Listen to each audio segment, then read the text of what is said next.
Capital is very important for economic growth, but since most nations cannot meet their total capital requirements from internal resources alone, they turn to foreign investors to supply capital. In this video, I will explain the different types of foreign direct investment, or FDI, its unique characteristics, source and destination countries, as well as size, growth, and differences between FDI and foreign portfolio investment. But first, let's define foreign direct investment.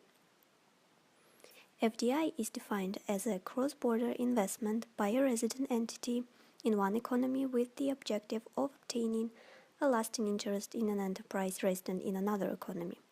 The lasting interest implies the existence of a long-term relationship between the direct investor and the enterprise and a significant degree of influence by the direct investor on the management of the enterprise. Ownership of at least 10% of the voting power, representing the influence by the investor, is the evidence of such a relationship. Cheaper wages and special investment privileges, such as tax exemptions, are among the top reasons why companies and investors choose FDI.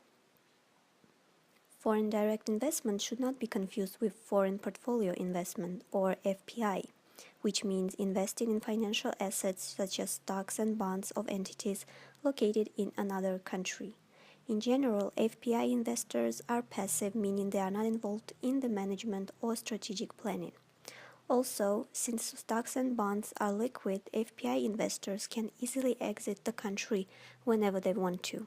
However, FDI is the preferred method by most nations for attracting foreign investors.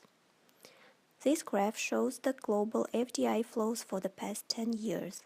As investors regain confidence, flows are expected to increase and reach $1.8 trillion in 2015.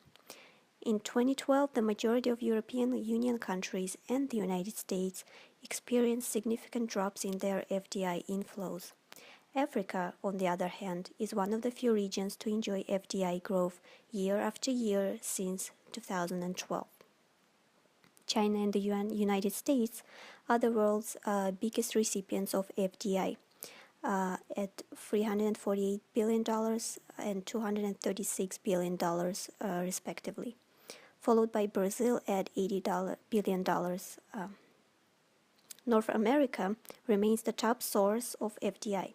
FDI outflows from China grew to $101 billion in 2013 and are expected to surpass its inflows within 3 years, which means that the country is starting to catch up on North America as a major source of FDI. There are 3 different types of FDI. Horizontal FDI is when the company carries out the same activities abroad as at home. For example, Toyota assembling cars in both Japan and the United States. Vertical FDI is when different stages of activities are added abroad. There are 2 types of vertical FDI, forward and backward. Forward vertical FDI is when the FDI takes the company closer to the market. For example, Toyota acquiring a distributor in the United States. And backward vertical FDI is when international integration moves back towards raw materials. For example, Toyota acquiring a tire manufacturer. The last type of FDI is conglomerate. It's when an unrelated business is added abroad. This is the most unusual form of FDI as it involves attempting to overcome 2 barriers simultaneously, entering a foreign country and a new industry. FDI can take the form of greenfield entry or takeover, also known as mergers and acquisitions. Greenfield entry implies assembling all the elements from scratch, whereas foreign takeover means the acquisition of an existing foreign company.